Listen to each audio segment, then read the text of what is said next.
Welcome to Nepal, a land rich in mountains, people, wildlife and culture. When we arrived, we had a briefing session with one of our guides at the beautiful traditional hotel in which we were staying, Kathmandu. We had time to walk around Kathmandu and start to get to understand the culture, learning a lot more from Jigme as we went, walking around monasteries, markets and the mayhem of the streets. This is actually one of the quieter streets, to be honest. This is a little bit more like it starts to become later in the day with bikes going everywhere. Then we flew to Humla Region, and here you can see us collecting the bags. There's always plenty of people to help before we're taken back to the first hotel where we can relax while the guides and the porters get things organised and we have a bit of a wander around the village. We have a couple of days in the first village and then we move on to our first camp. Here you can see us walking along one of the roads which takes us between the villages. And there's plenty of time to stop and learn from Jigme and others along the way. There's usually a few porters helping carry the day sacks for those who want it. Stunning views across the landscape, looking out at the terraced farms. And there is a vehicle which carries all our bags for us, and if you're so inclined you can actually go in the vehicle rather than having to walk. But on our trip, most of the time people prefer to walk. We arrive at campsites which are ready made. All the tents are up, there's a cook tent, and they're most stunning locations.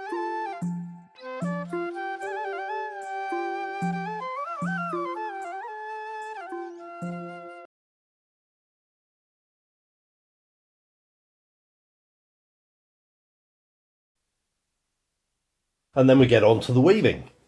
And the first thing we went to see was seeing some of the fleeces in the raw and learning a little bit more about them before people had the opportunity to actually have a go at spinning, starting with a demonstration by one of the local women from the village who explained a lot more about what she was doing and how it worked, and then others in the group had a chance to have a go themselves.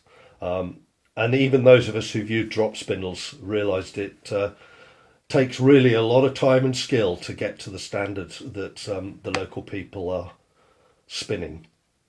And it's not just the women doing the spinning, it's men and women, and often they'll just be walking around or sitting in a cafe having a chat while spinning is just kind of second nature to them.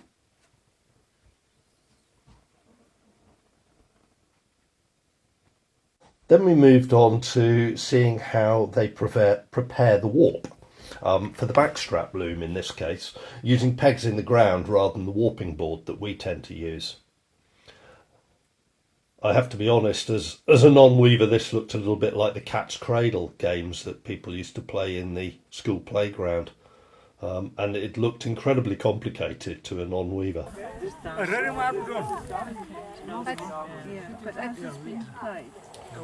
A lot of the weaving related activity is done by the women in a communal area, and here you can see that they got together to show us how it all works and to give us a feel of how it feels when all of the village women come together to weave in this communal space.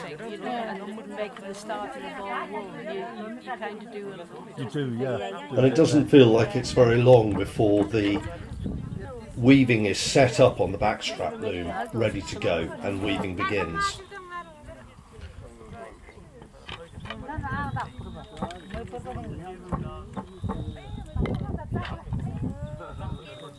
Here you get a little bit of a sense of how the backstrap loom is set up.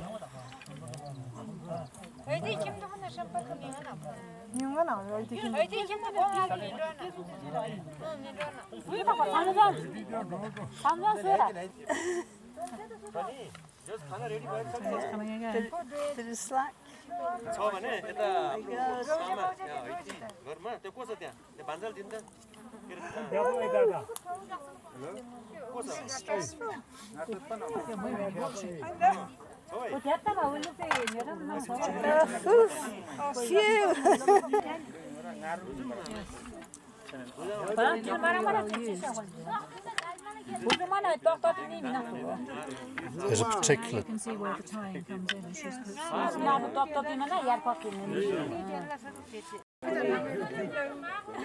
How on earth did they manage to work out that bit up there? You know, to actually do that in order to do this.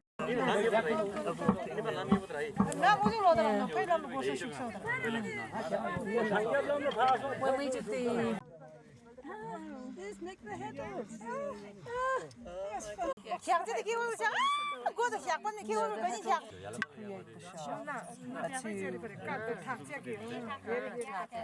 Here you can actually see she's weaving with thread that's been made from the yak hair.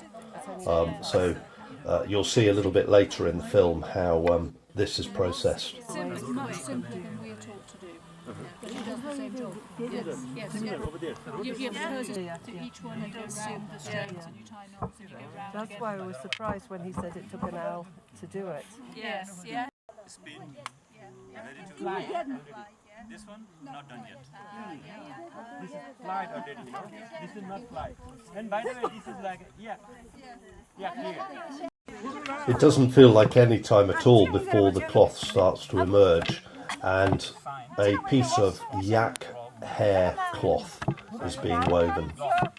Absolutely beautiful colours, all the natural colours. Not all of the weaving is on the communal spaces, and in fact when we were walking around the villages we would often come across somebody who was weaving for a little bit of time between jobs at the side of the road or beside their house or on a little communal patch. And we organised to be able to have a go at backstrap loom work ourselves.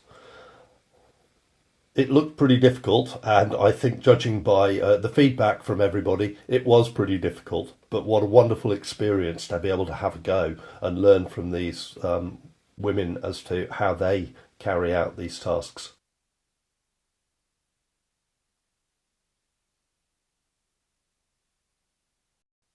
We made sure everybody in the group was able to have a go, which was wonderful because it allowed us all to understand so much more about the whole process. And it's not till you get really hands-on that you really start to understand how it works.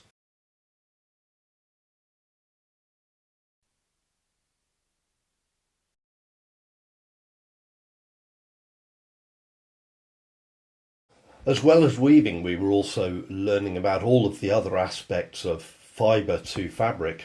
And here you can see us looking at the seed, or one of the seeds that's used for the dyeing. And this dyeing creates a fabric which is used in the ceremonial dances and other ceremonial activities. You can see a piece of the cloth there hanging in on the left-hand side of the image. Here's one of the local women working away at the cloth to clean it off after it's been dyed. And this is quite a long process, as well as taking out all of the little bottle tops and other things that have been put in to create these little spots of colour. And you can see here also cutting off the tape, which has been used to keep different sections of colour in the dye on the fabric.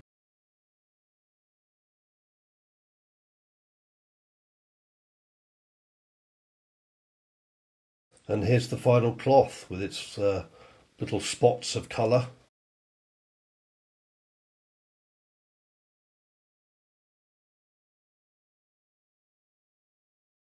Some of the group loved these pieces and were able to also buy some fabric from the local village women. Nice to be able to take a piece of your journey, of your experience home. And we were also able to see then the fabrics in use, some of the traditional dances, and there were some celebrations going on in the village while we were there because one of our guides hadn't been home for 15 years. He actually currently works overseas, All of the other guides are still based in the village, or one of them is actually in Kathmandu but comes back quite regularly. And so there was a lot of celebration to welcome him back, and we were very much welcomed as part of the celebrations. They also demonstrated some of the traditional dances. Here you can see the women with the headdresses and the men with the turban-like cloth.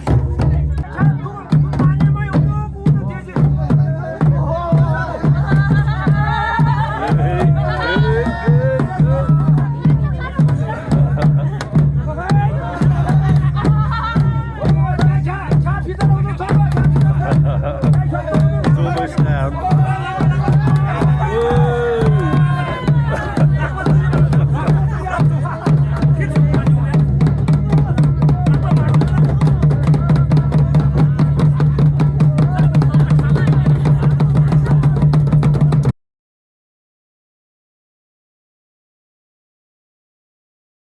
So, as well as all of these different aspects, of course, we had to understand how the fibres were carded, and they have a very different approach to carding to the one that we're probably used to.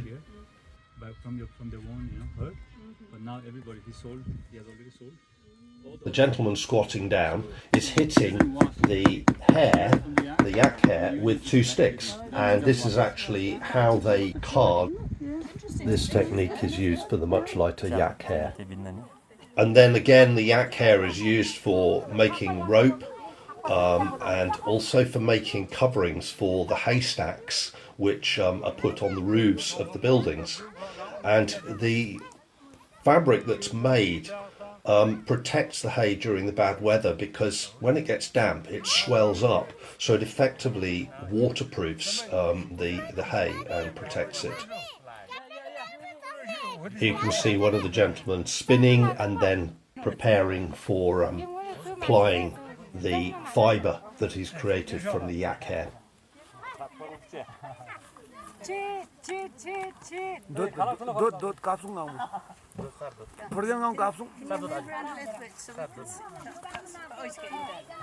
My gosh.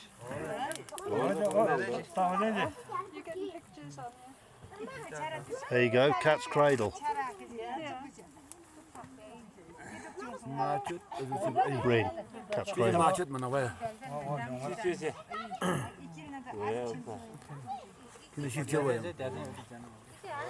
It's a rope walk, isn't it? You know, it's what? A rope walk, you know. Yeah, it's just the same. That's a really good way of... Yes. Yes. Do you remember seeing this mechanical version of this? No? She demonstrated it. Maybe you weren't there. I wasn't there, I didn't see this. No. At Joan Baxter? Yeah, it was at John Baxter's, but I didn't see any... Joan Baxter's the masterclass. Yeah, I don't remember seeing that. Yeah, that's strong. The machinery that she set up? No, maybe you weren't there.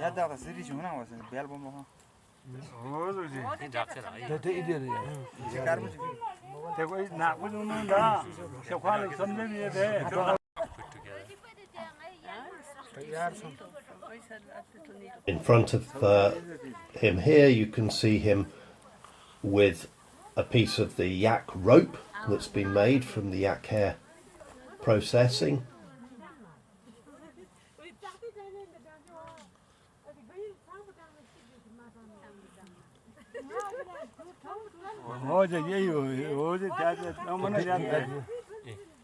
You see now, they're perfectly there together. Yeah.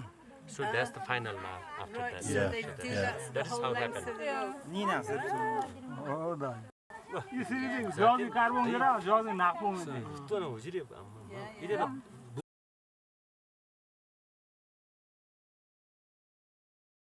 So as well as all the work in making the cloth and the spinning and dyeing and rope making and other activities, we also went to look at some of the supplementary activities, and here we were with the blacksmith who was showing his work sharpening and improving grass hooks which he used for cutting the grass ready for stacking for the yaks for winter. He also worked on some of the adzes, a small cutting tool that's used for working on wood. And then he made some pins, which are a traditional pin used for the shawls put in the ceremonial clothing. And so we all had pin made so that we were able to pin our own pieces of cloth that we'd been buying from villagers.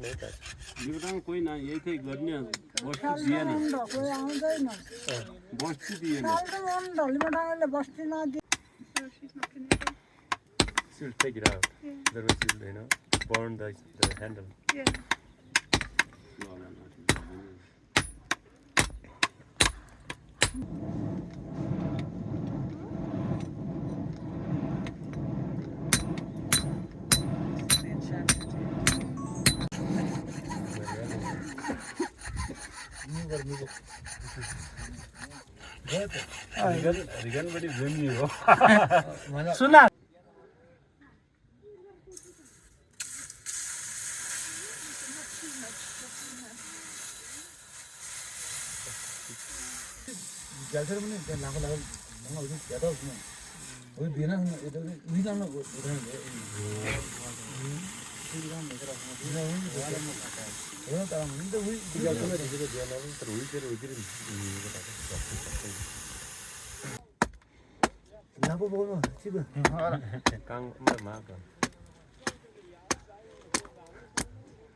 Nice. Good.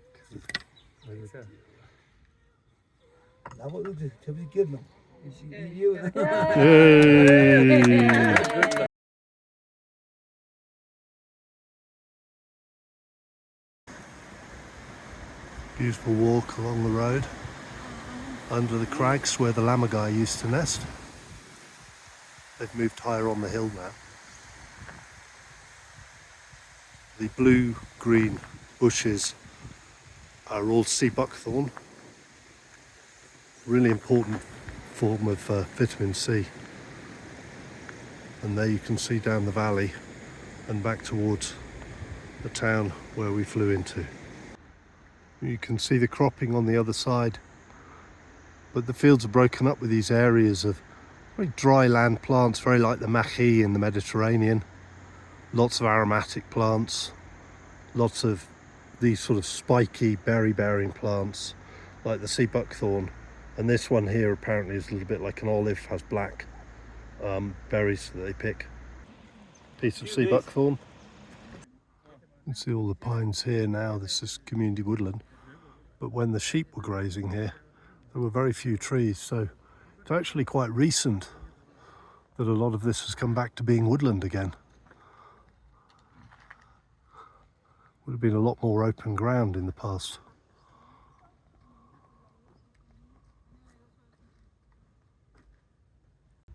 And no doubt one of the reasons it's so rich is we're on this lovely mica schist. Look at that glistening in the sun.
Been invited in for a cup of tea, I think.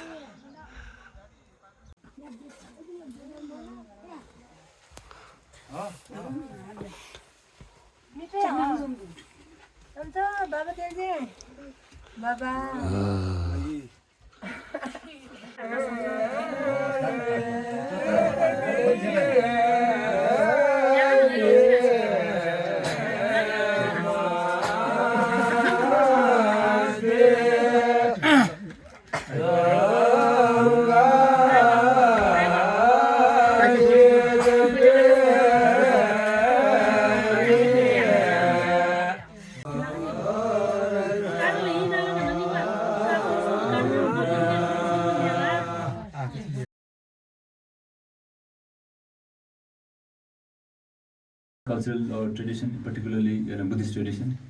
2000, even 2,500 years ago, people had the tradition of stupa. This is called stupa.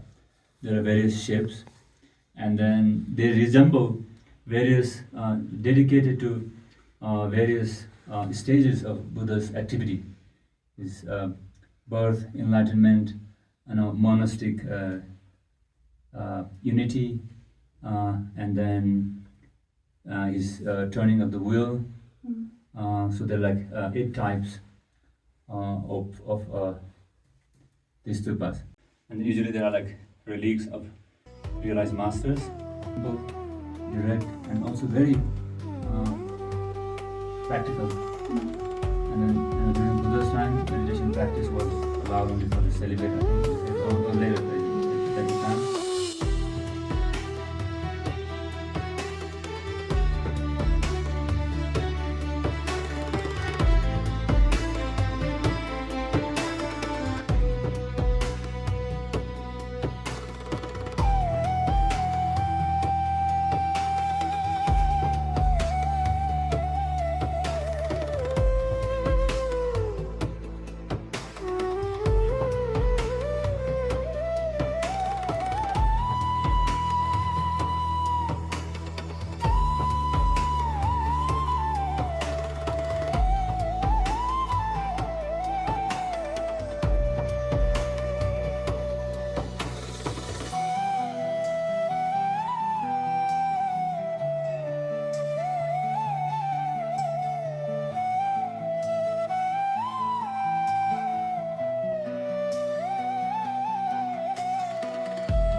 All too soon, it felt like it was time to head back to the airport and fly back to Kathmandu. The truck was loaded, and we were either able to walk or use the truck again as we wished.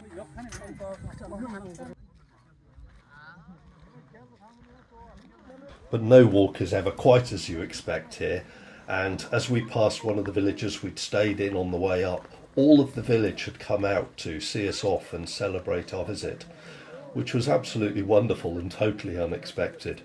We were given scarves and blessed with butter on the forehead, which certainly was a challenge for then washing our hair later on. Or at least I should say everybody else washing their hair, since I cut my hair right down.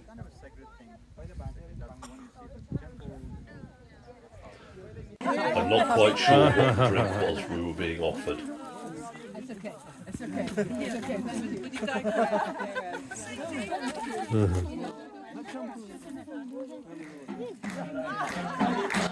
And then the last night was singing and dancing with our guides and porters, a celebration of a wonderful time in the mountains of Humla.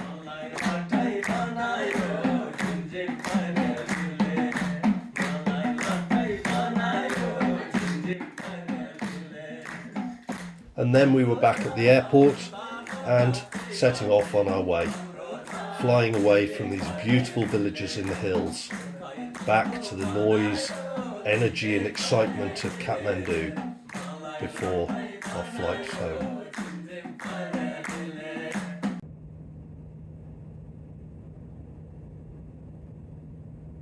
Lots of memories.